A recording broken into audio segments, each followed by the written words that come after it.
जय श्री महाकाल। कभी कभी सामने ऐसे अनुभव घटित होते हैं जिससे सुन के समझ के ऐसा प्रतीत होता है कि इसके उत्तर क्या हैं और क्या इसमें डिसीजन लिया जाए या कैसे इस घर की जो समस्याएं हैं उसको निकाला जाए। आज एक ऐसे ही आप लोगों से चर्चा करेंगे जो कि वो घर प्रेत बाधा से बहुत दुखी था।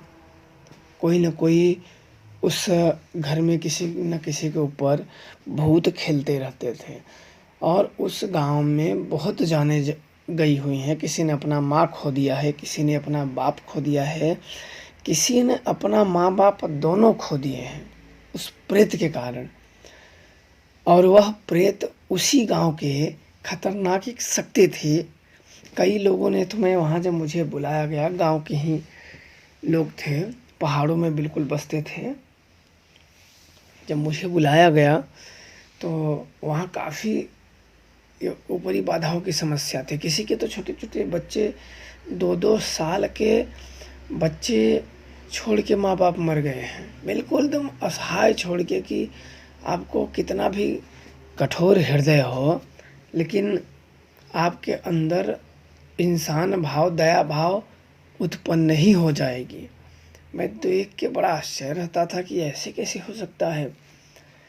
और किसी किसी के तो लड़के एक हैं, अगर 5 लड़के हुए हैं तो 4 मर गए हैं। एक जैसे तैसे हुआ है, वो भी किसी काम का नहीं से, दारूबाज, नशेड़ीबाज, घूमने वाला, किसी की बात नहीं मानने वाला, अपना हाथ जगन्नाथ वाली कहानी कि मैं जो हूँ मैं ही हूँ, पढ़ा एक एक तक नहीं।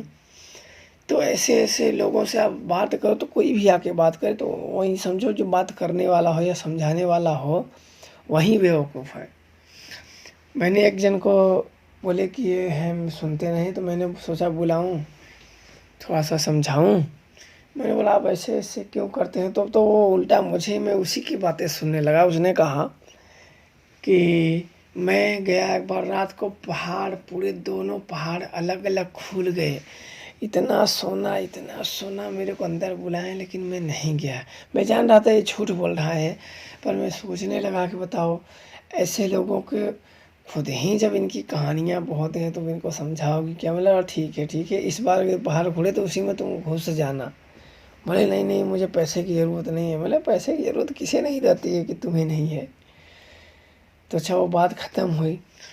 अब कई बुजुर्ग लोग एकत्रित हो गए तो बोले कि ये सब समस्या कैसी है। मैं बोला ठीक है, शाम को इसके बारे में देखा जाएगा। सामग्री जो है सब एकत्रित कर लो, सब मंगवा लो, जो जो सामग्री लगने वाली है वो सामग्री आप मंगा लो।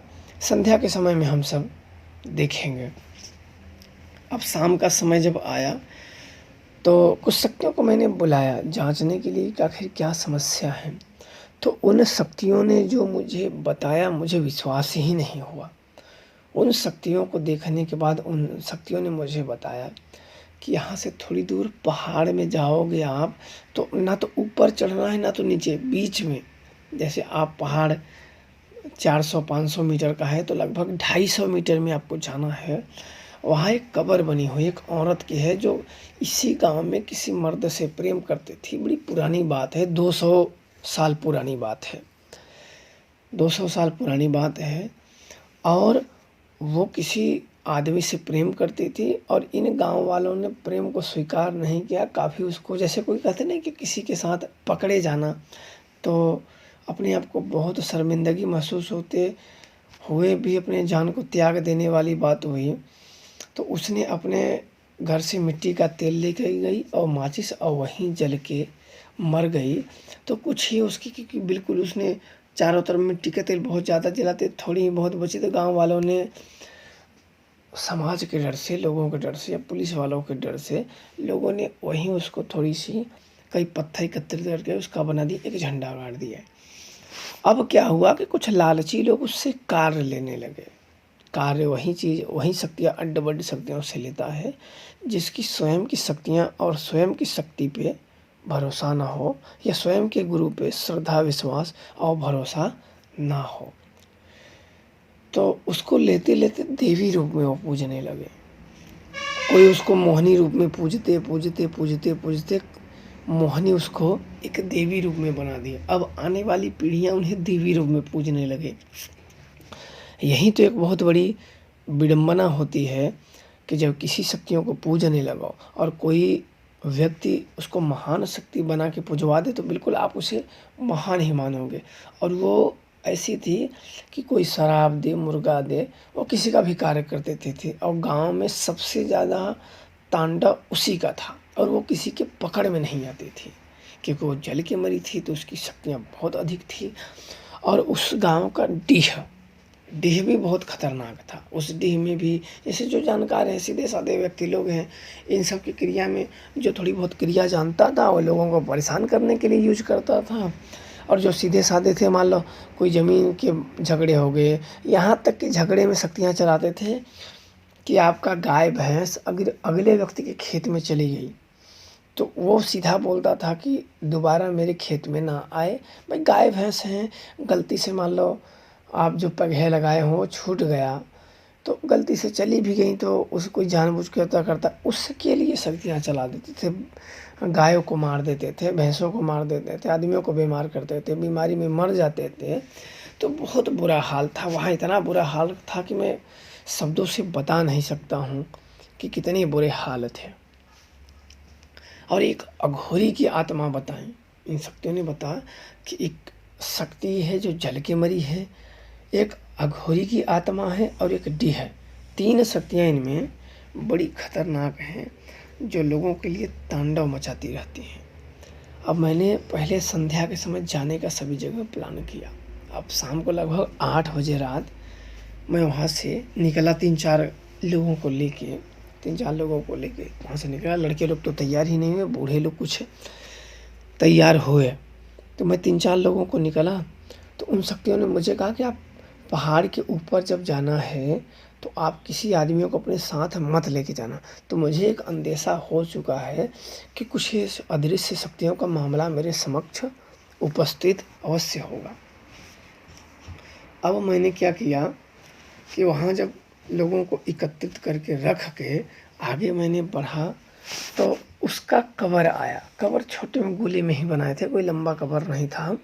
पत्थर को छोटे छोटे 5 किलो, 10 किलो, 20 किलो, ऐसे ही 50 किलो और आधा किलो, 1 किलो, ऐसे ही छोटे छोटे पत्थरों से बड़े बड़े छोटे छोटे, ज़्यादा बड़े बड़े नहीं थे, उसी पत्थरों से गोला सा आकार बना दिए थे, बीच में एक झंडा लगा दिए थे। बस ऐसा ही उसकी मज़ार थी जो जल के मरी थी।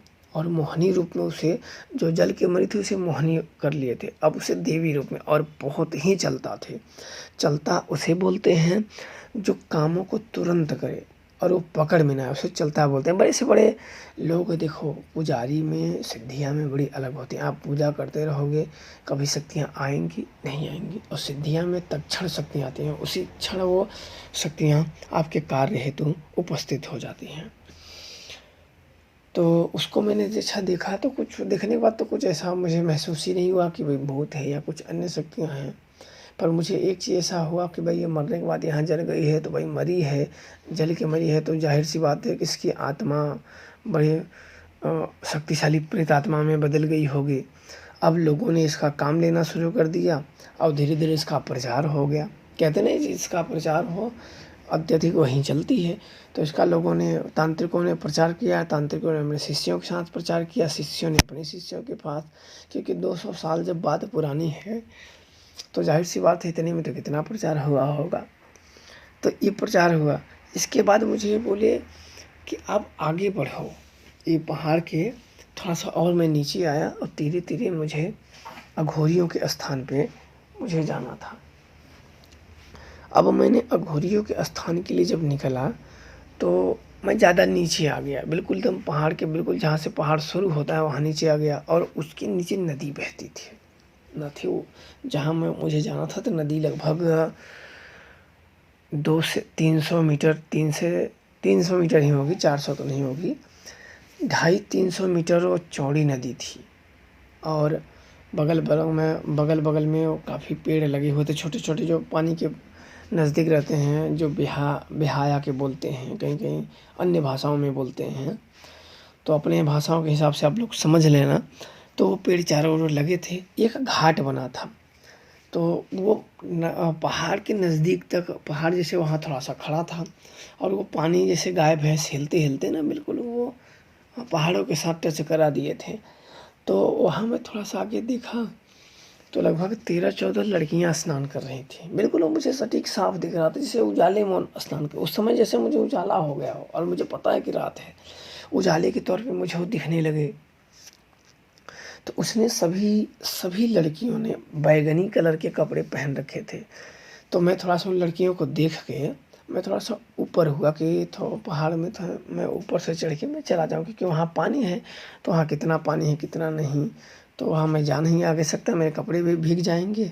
मैं थोड़ा-सा ऊपर चढ़ लेता हूँ पहाड़ों पे। मैं थोड़ा-सा ऊपर चढ़ के जाने लगा, तो उधर लड़कियों ने ऐसे बैठ, कोई लड़कियाँ खड़ी नहीं हुई और कोई मतलब आश्चर्य से नहीं देखी। जैसे कोई बहुत लड़कियाँ नदी के पास स्नान करते हैं, तो कोई आदमी आ जाए तो बिल्कुल शांत अवस्था में अपनी जैसे कि शांति में बैठ जाते हैं कि वो चला जाए तब हम आगे अपना नहाए-धोएँ।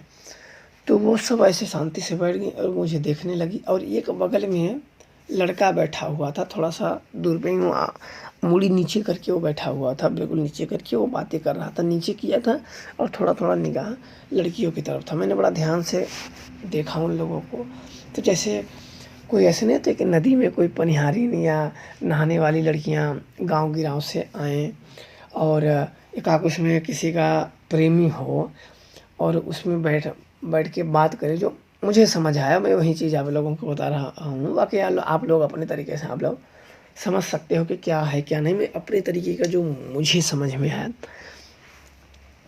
तो उस लड़कियों ने वहाँ वो कहीं और कई लड़कियाँ तो काफ़ी हद तक वस्त्र धारण नहीं किया हुआ था, तो मैंने ज़्यादा उन लड़कियों को देखा नहीं।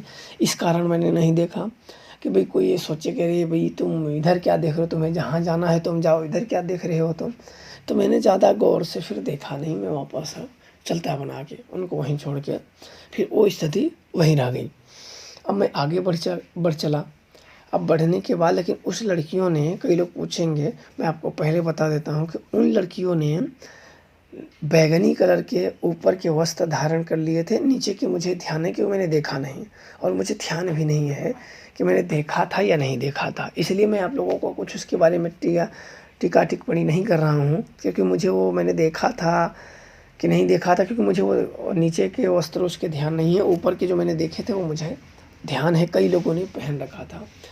और जो लड़के ने पहन रखा था वो हल्का आसमानी कलर के शर्ट थे, जो लड़के ने पहन रखा था। उसने, लड़के ने अपना मुंह पानी की तरफ कर रखा था और मूड़ियों को अपने जो दोनों घुटने मोड़ के बैठा था और घुटने को एक साइड ऐसे सोते नहीं एक साइड करके, उस लड़के ने एक साइड ऐसे मुंह करके साइड में रखा हुआ था। तो मुझे मुंह तक नहीं दिखा, लड़कियों के तो मुझे मुंह दिखे, गोरी गोरी थी, वजन गोरा था और कद काठी मजबूत थी उन लोगों की।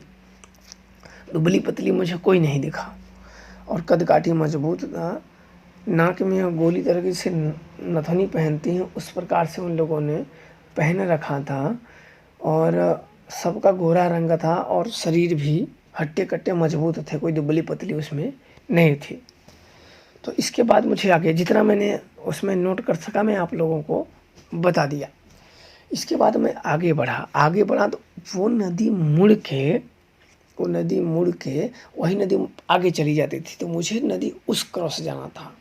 तो नदियाँ वहाँ में, क्योंकि नदियों को लोगों ने मशीन लगा के, मतलब बहुत बड़ी वो देखने तो बड़ा दह लग रहा था, पानी बहुत ज़्यादा कि भाई उसमें 15-20 फीट की गहराई तो रही होंगी, पर उसमें मशीन लगा के लोगों ने पानियों को सोख लिया था खेतियों भरने के लिए।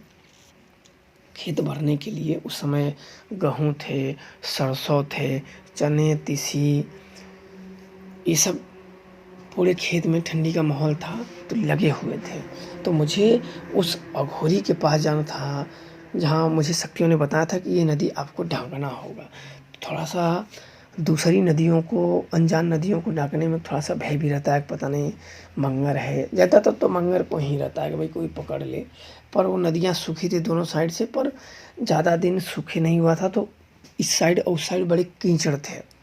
तो नदियों में मैं बहुत नहाया हूँ, क्रॉस किया हूँ, तो उसे मुझे उतना भय नहीं लगा। फिर भी अनजान नदियों में थोड़ा बहुत तो रहता ही है।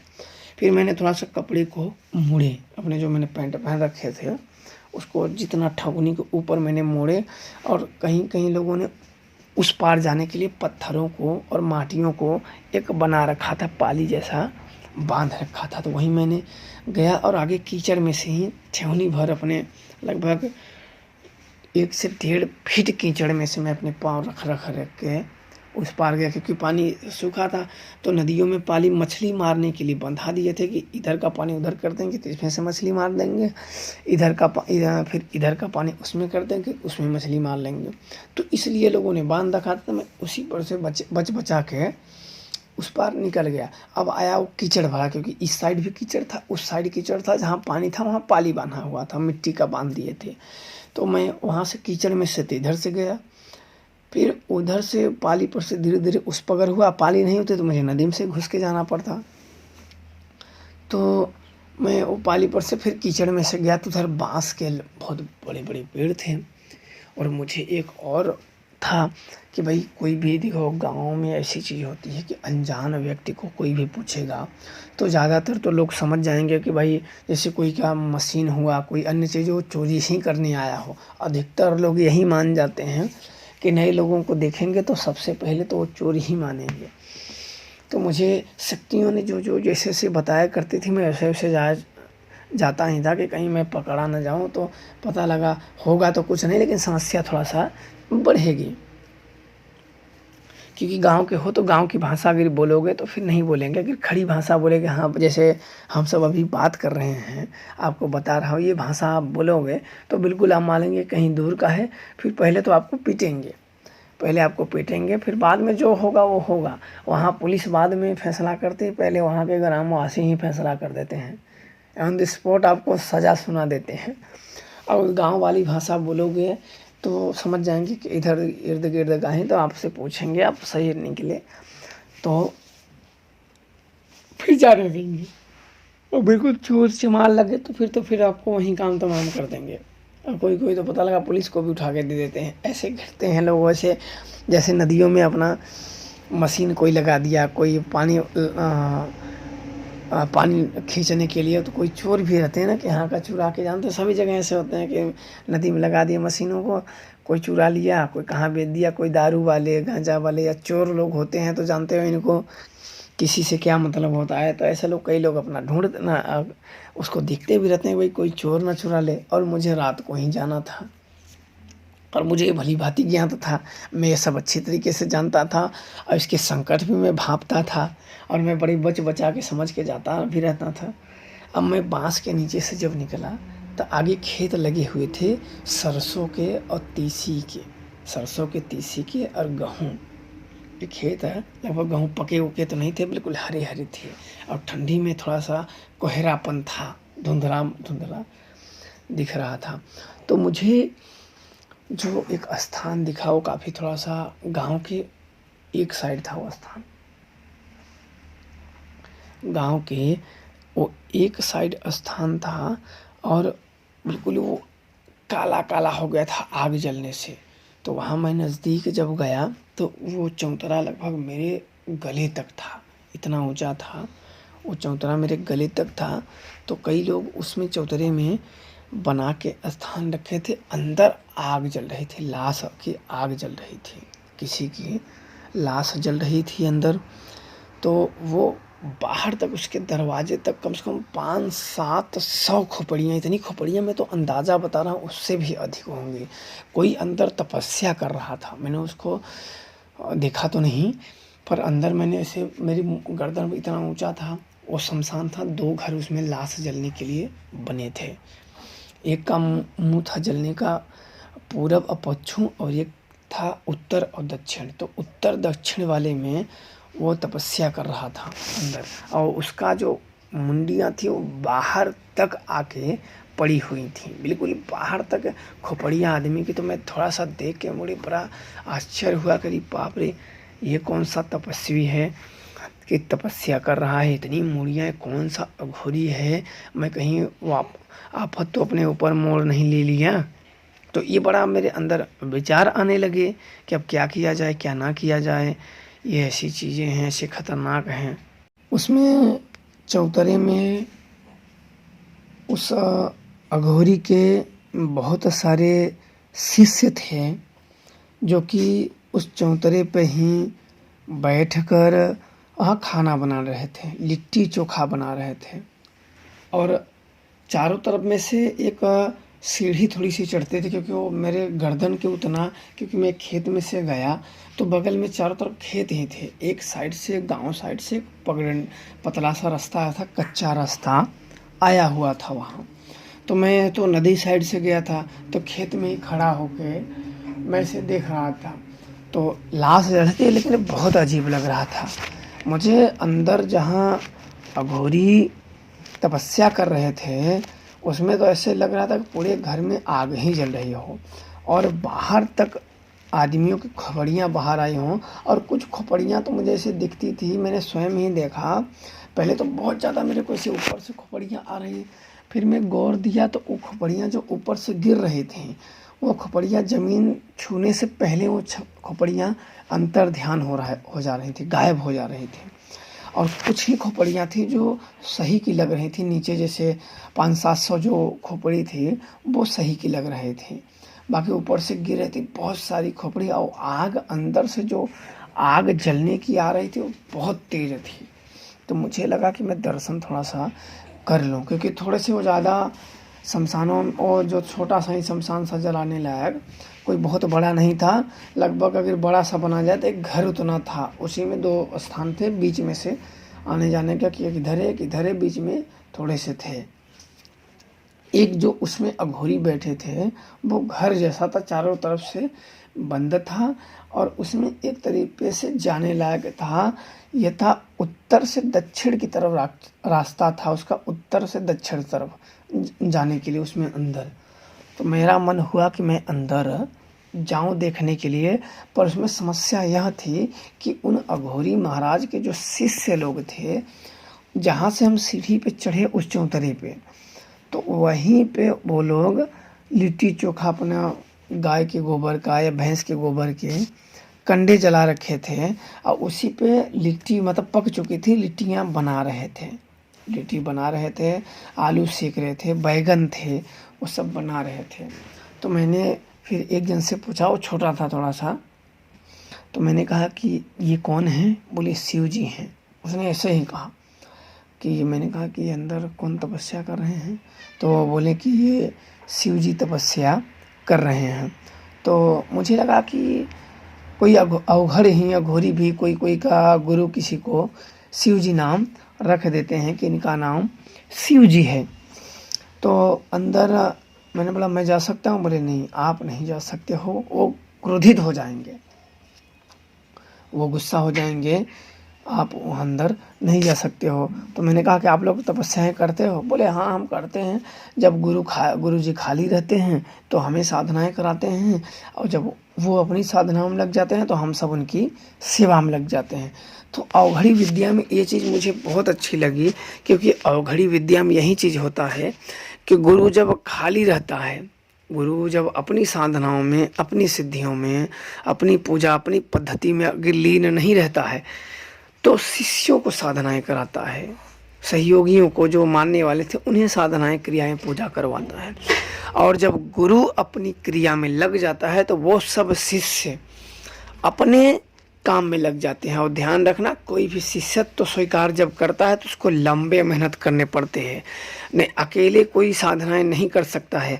करता भी है तो एक निश्चित जानकारी के बाद उसकी समाप्त हो जाती है, क्योंकि अगर कोई व्यक्ति थोड़ा बहुत जानकारी अर्जित भी कर ले तो एक निश्चित स्थान पे जाने के बाद सब जानकारी समाप्त हो जाती है, उससे व्यक्ति आगे नहीं बढ़ सकता है। क्योंकि बिना गुरु के ज्ञान नहीं, बिना हरि के ध्यान नहीं। और ऐसा नहीं है कि आप जैसे टीचर होते हैं ना, कि इंग्लिश का टीचर, अगर इंग्लिश सीखनी हो तो इंग्लिश का टीचर होते हैं, गणित सीखनी हो तो गणित के, विज्ञान सीखना तो विज्ञान के, संस्कृत सीखनी है तो संस्कृत के टीचर।